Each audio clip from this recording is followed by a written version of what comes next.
This is three true creepypasta horror stories. Anime. Trying to fuse in two things. My name is Jack Miller, You don't have to and I've speak like spent that. the last 6 months in this white cell. They say it's a hospital, but it doesn't feel like one. The doctors look at me like I'm already dead. And maybe I am, in a way. My mind, what's left of it, isn't mine. How do I explain that what I saw was real? If I tried, they'd think I was making excuses for the horrors I committed. But I know what I saw. I know what he did to me. It all started one ordinary night in my old apartment in Chicago. I lived alone, though that didn't bother me. I liked the quiet after working 10 hours in an office. That night there was a thunderstorm. I was going through my mail, one of those useless rituals before I go to bed, when I found one I didn't remember opening before. No subject, no sender, just an attachment. Zalgo.html. I opened it out of pure curiosity. The file was simple, just a few lines of red text on a black background. It said, "He is coming. Everyone will see him. He takes what you love and leaves you empty." My first reaction was to close the window and think it was some virus. But just as I was about to restart the computer, the screen filled with static and a horrible screeching sound flooded my headphones. Restart it anyway, bro. Go ahead do it again anyway. I jumped out of the seat and yanked the cord out of the There you socket. go. The computer shut down, but not before an image flickered on the screen for a second. Eyes. Hundreds of them, staring at me. I didn't sleep well that night. I woke up sweating with a stabbing pain behind my eyes. I dreamed of the image of the eyes and something else. A face that wasn't a face. A black shape like solid smoke writhing with mouths open in a silent scream. Why are you dreaming of that? That face did nothing. It was just in front of me, writhing. I did nothing either. I just watched. I woke up shaking and sweating, thinking it was just a nightmare, but the next day, everything was worse. In the office, I noticed strange things. Coworker screens blinked for no reason, words appearing and disappearing in the documents I was editing. Do you know what the worst thing was? Only I seemed to notice that something was wrong. My colleagues were still using the computers and walking around the office as if nothing was wrong. Clearly, they weren't the problem. I was. I thought I was tired until I saw his shadow for the first time. It was in the reflection of the monitor. A tall, slender figure with black tentacles coming out of his back. His body seemed to be full That of was screaming based off of- mouths, but none of them made a sound. It's like I think I know what you're talking about. It's like that character based off of that of the creepypasta. That would make sense. I turned suddenly, but there was no one So that behind character me. would be cool. However, the reflection was still there. I got up and went out to the bathroom to clear my mind. I looked in the mirror, but something was wrong. My reflection was not accurate. The eyes were different. They were not my eyes. They were hers. I went back to the cubicle and decided to leave early. I told my boss I was sick and that I shouldn't have gone in the first place. He seemed to have doubted my story a little, but he let me go. When I got home, I thought I would spend this time resting, but I didn't sleep that night either. Every time I closed my eyes, I saw him. Not as a nightmare, but as if he was really there, watching me from the corner of my room. Paranoia began to devour me. With each passing day, I saw him more and more. At first in That boy dark bleed out places, too, boy. alleys, corners Yeah, of real rooms, reflections in glass. But soon, even in broad daylight, his presence was felt. He didn't move like a normal person. It was a flicker, a glitch in reality. One second he was in the corner of my vision, the next, right in front of me. My best friend Caleb was the first to notice something was wrong. He invited me over to his house one night, concerned that I had stopped answering messages. I told him the basics, avoiding mentioning what I was really seeing, but he insisted I relax. He gave me a couple of beers, and for a moment I thought that day I could relax. Until I saw him. Nope. He was standing behind Caleb, and he had the exact same smile as him. I jumped up, throwing my beer on the floor. Caleb looked at me in confusion, but I couldn't hear what he was saying.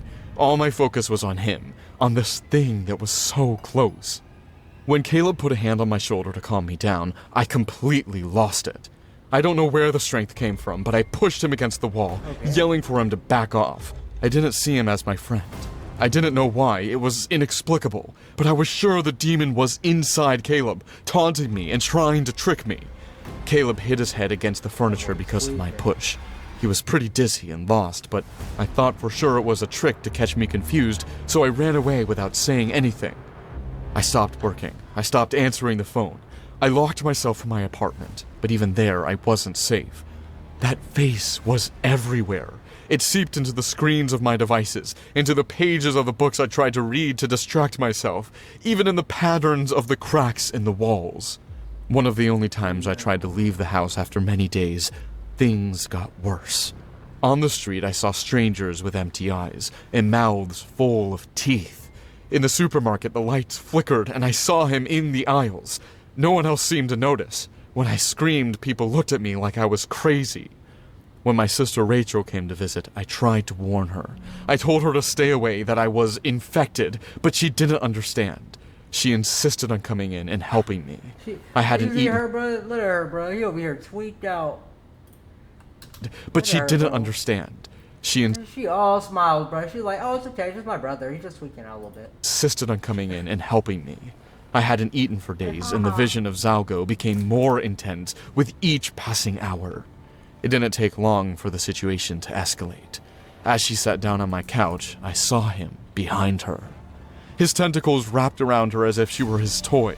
I tried to push her away, but she resisted me, worried. I lost control again. I pushed her to the ground and started yelling at her to go away. But this time, I went further. I grabbed a knife from the kitchen and picked it up, convinced I had to save her from something she couldn't see. Before I could do anything irreversible, I heard a knock at the door. It was the neighbors, alarmed by the screams. They tackled me to the floor as Rachel cried, but even as they pinned me down, I could see him, watching me from the corner, smiling with that unnatural mouth. I ended up here in this psychiatric hospital. They say I'm schizophrenic, that everything I saw was the product of a fractured mind. They medicate me, interrogate me, observe me as if I were a caged animal. But none of that stops him. He is still here. Zalgo is not a figment of my imagination. I know this because even now, as I write this, I see him.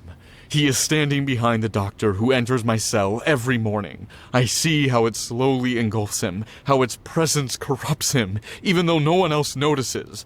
It's only a matter of time before it takes him, too. I don't care if they believe me anymore. I know I'll never get out of here, but that doesn't matter. The world outside these walls is doomed. He is everywhere, growing in the cracks of reality. Sometimes I give in and think I'm crazy, but that doesn't make sense. Did I go crazy overnight? Did seeing an email trigger my madness? If you get the same email, delete it. Turn off your computer.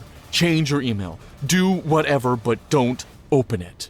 He needs you to look at him, to listen to him, to know that he is here. Because Zalgo does not kill. He destroys what you are and what you love until there is nothing left. Feel like an ad for Zalgo, bro. Until a few months ago, I led a completely normal life. I work in an office as a data analyst. I live alone in a modest apartment, and my daily routine is as monotonous as that of anyone who spends all day in front of a computer.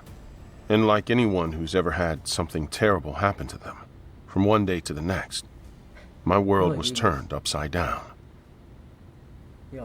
It all started with something that might seem harmless. A dream. It was a night like any other.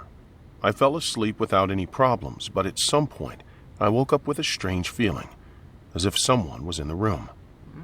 I didn't see anything, but the thought wouldn't leave me alone.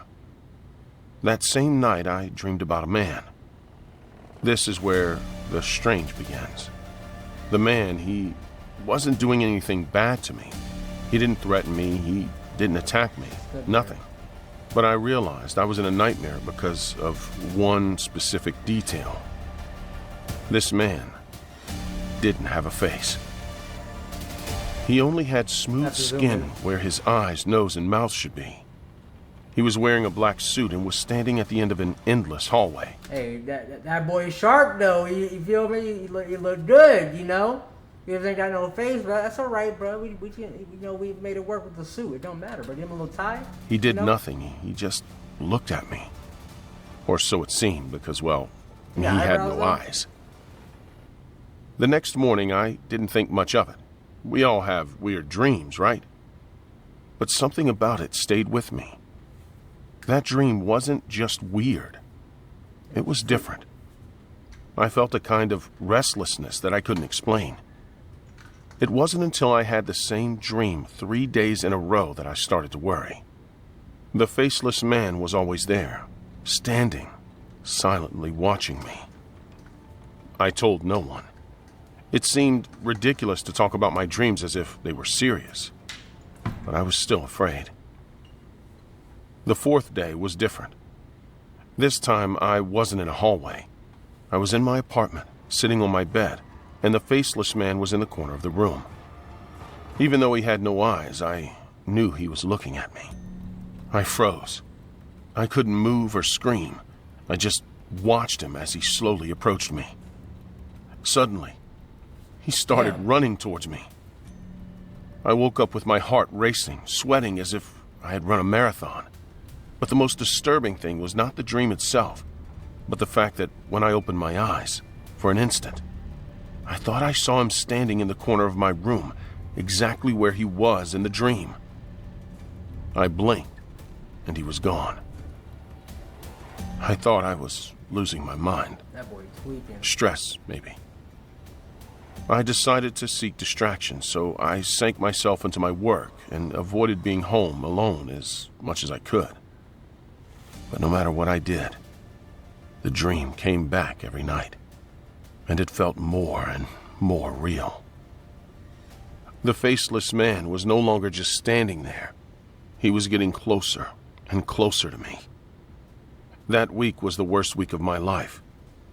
I didn't sleep more than 2 hours a night, and when I did, it was only to meet that man. Fatigue started to get to me at work. My coworkers noticed that I was always distracted, but I didn't know how to explain what was going on without sounding crazy. One night, I decided to face the problem head on. I stayed up late with the lights on and the TV on so I wouldn't fall asleep. But eventually, sleep won me over. And there he was, as usual. Only this time, he didn't wait for me to watch him. He walked towards me briskly, and when he reached in front of me, he held out a hand. I felt him grab my arm, but it wasn't like in a normal dream. I could feel his touch. It was cold and heavy, as if his hand was not made of flesh and blood. I tried to pull away, but he was too strong. All I could do was scream. Hey, bro, I'm gonna even chill with them faces, bro. But he don't look terrified, bro. He don't look terrified, bro. That ain't the face of a terrified person, bro. All I could do was scream. When I opened my eyes, the first thing I saw was my arm. It had marks on it as if something had held me tightly. Real marks. I couldn't ignore this any longer. Something was happening to me, and it wasn't just in my head. I decided to seek help. I checked forums on the internet, looking for similar accounts. I found mentions of a faceless man in dreams, but there were only a few cases. The stories all agreed on one thing. They all said that the more he appeared in their dreams, the harder it was to get rid of him. Some even claimed to have seen him while awake. You know what scared me the most? When I saw the comments on Reddit from people who had seen it. They all stopped responding after a while. They all told me how their situation escalated more and more, and then they disappeared from the internet. I felt sorry for these people. But what I didn't know was that a few days later, my situation was going to get worse. The first time I saw him awake, I was at work. It was a normal day, or as normal as it could be with the accumulated fatigue and paranoia. I was at my desk reviewing reports when I felt something. I looked out of the corner of my eye, and there he was, standing on the other side of the office. I jumped up, knocking over my chair. My coworkers looked at me, confused, but I couldn't take my eyes off him. He stood motionless with his spotless black suit and empty face. I approached, but before I got to where he was, he disappeared. Damn. He just vanished. My colleagues thought I had gone crazy, and to be honest, I thought so too. I don't like the That pants night so I much, saw a him little- again, little bit on the bottom, but not in my dreams. I know since the aisle He was in my apartment. This time he didn't stand still. He walked straight towards me. I felt a panic I couldn't control, but I forced myself to move.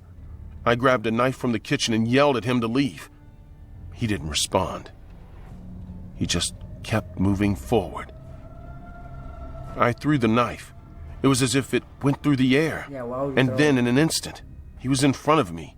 His face was inches from mine. He didn't say anything. He didn't do anything. He just stood there, and then, when I blinked, he disappeared. You want to I mess couldn't go on like this. I started avoiding my apartment. I stayed late at work. I had more room to run away if I saw him. I also walked a lot in the parks, where I felt he couldn't corner me.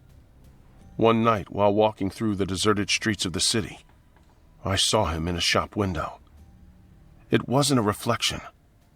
He was there, standing among the mannequins, watching me. I approached, but before I got there, the store lights went out. When they came back on, he was gone. The people around me started to act differently. My friends said they thought I looked strange, that I looked different. They even told me that when they looked at me from afar, it looked like there was someone standing behind me. Oh, what? No one could explain it. That'd be crazy. Neither could I. That night, I decided enough was enough. I went back to my apartment and prepared to face him. I didn't know how, but I wasn't going to keep running away. I turned off all the lights and waited, sitting on the floor, flashlight in hand. I felt it before I saw it. That same presence that had invaded my dreams. Pressure, aura. When he appeared, he didn't stand still. He ran towards me with inhuman speed. Go mode. I stood still, accepting whatever had to happen. I stared at him, and when he reached me, he grabbed me with... Why do you Homer Simpson this shit, bro? He fucking grabbed it by the neck, as like fucking Homer does the Bart, bro. What the fuck? Why? Why is he on literal demon time? Like, for what? Like, what did Buddy do to him, bro? There's no reason for this. Like, he should not be put in this position, bro. What did he do? Like, he don't deserve that. Like, that's a little too much. With both hands. My body began to tremble. I felt Yeah, a he got you horrible in that sensation in my whole body. I didn't understand what it was, but I felt invaded, as if I had been kidnapped. As if something that didn't belong to me was inside me. And after that, my eyes closed and I fainted. Breathing him like some The other day, while passing in front of a mirror, for a second, I saw something strange. It wasn't my reflection. It was him. I smiled. I don't remember trying to smile, I just did. I tried to leave, but suddenly my head started to hit the wall by itself. What the f... I tried to walk away, to run, but my body kept coming back on its own and kept banging. After that day, I don't dream about him anymore. I dream about myself. When I dream, I'm on the other side of the room, looking at myself. Only, that's not me. Someone with my face is staring at me from the bed, smiling. When I wake up, I'm very sleepy, as if I haven't slept at all. My house is always messy and there's always something broken. Damn. I always see marks on the door as if someone has tried to get out. I'm sleeping now between 12 and 16 hours a day. And I'm only getting sleepier and sleepier. I write this now, not knowing what will happen to me in the next few days. The only thing I hope for, however, is that it ends. that it all ends quickly. About to, apparently. That one would suck, bro. I ain't gonna lie. That would be ass, bro. Like, that nigga, like, was just rude. You saw him fucking Homer Simpson and shit, bro. Like, that's fucked up, bro. Like, he literally trying to ruin his life. Like, what did he do, bro? And every time he appeared, he got faster and faster, bro. Like, off rip, he started running. Like, what kind of demon are you, bro? No startup? No jump scare? Just immediate action? Like, I'm sorry you had a grudge. Like, damn. Like, that's insane. My father owned the local Italian food restaurant in our small British town. As an obedient daughter who also loves some extra pocket money, I started working as a part-time waitress at my dad's restaurant. It was a great gig. My dad paid me well, and working with him didn't really feel like work. My mom passed away when I was just a kid, so it was just me and my dad as far as I could remember.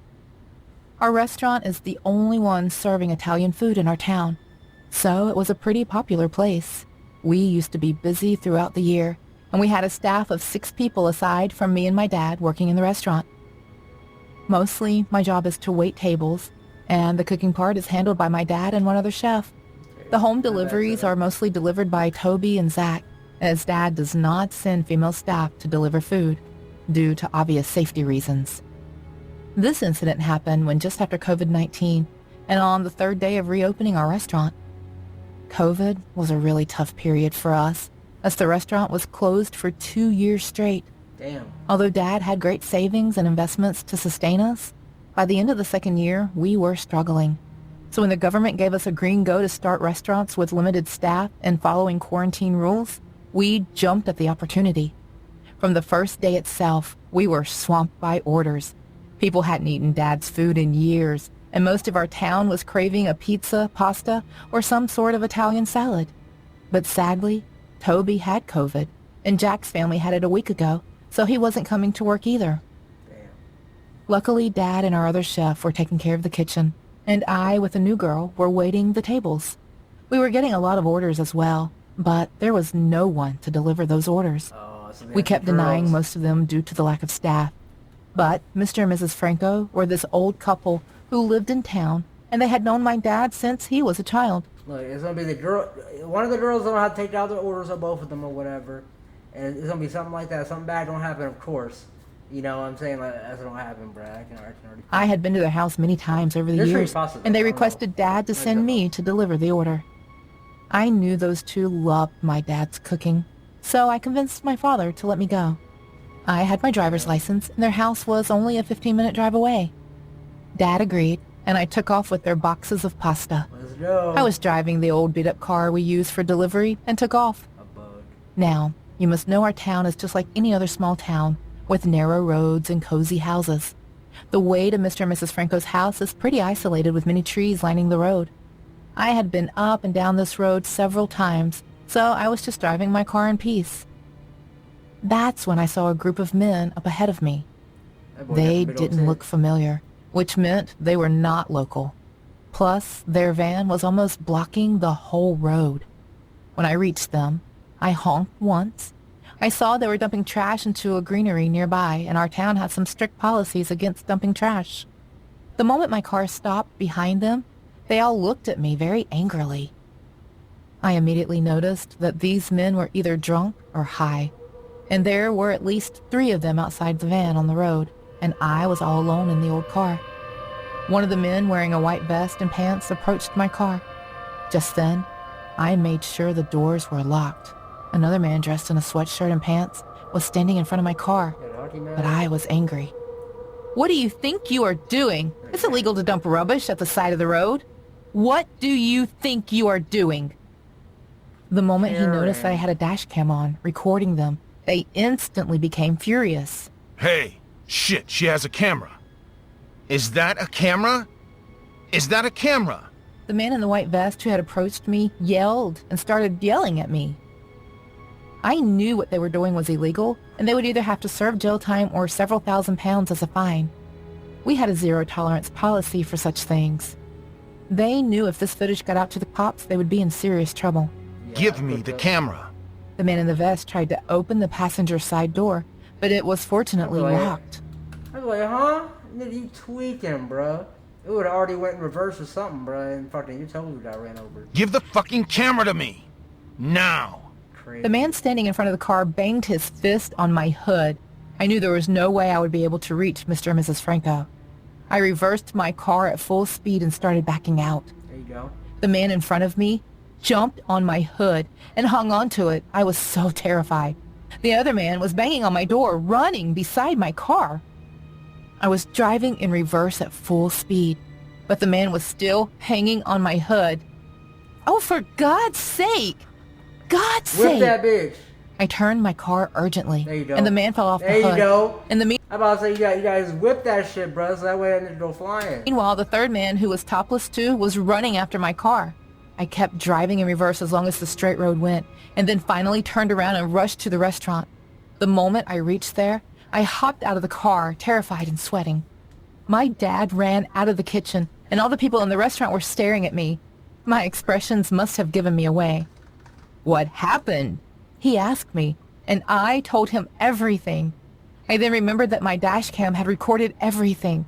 He saw the footage immediately and called the cops. The cops saw the footage too, and in it were the clear faces of the 3 individuals. A town-wide search was launched for these individuals. Damn, When the cops reached the site where those men were dumping trash, they found some old furniture and big black trash bags full of discarded stuff. But the white van and the men were nowhere to be seen. I was terrified and went home for the rest of the day. The next day, there was news on the TV. 5 men were caught in an abandoned house. They were drunk and high on some drugs. They were not just dumping some old furniture, but amidst that, they were disposing of some firearms and some packets of drugs. Turns out, those 5 men were part of a gang and were suspects for murder and drug smuggling. I had helped the cops catch some wanted criminals, but that encounter had left me shaken till now, and I could never deliver Mr. and Mrs. Franco's pasta that day. Most importantly. Alright, so that last part definitely got me made up. I don't know what the creepypasta was for that, but that definitely has to be made up only because I don't know who don't have firearms and drugs and decide to stop in the middle of the damn road and block the entire road and dump some shit in a town that you're not allowed to dump some shit in. I don't know why on earth they would do that in broad daylight. That's how I know that story's fake. Ain't no way they doing that. There's no way in hell.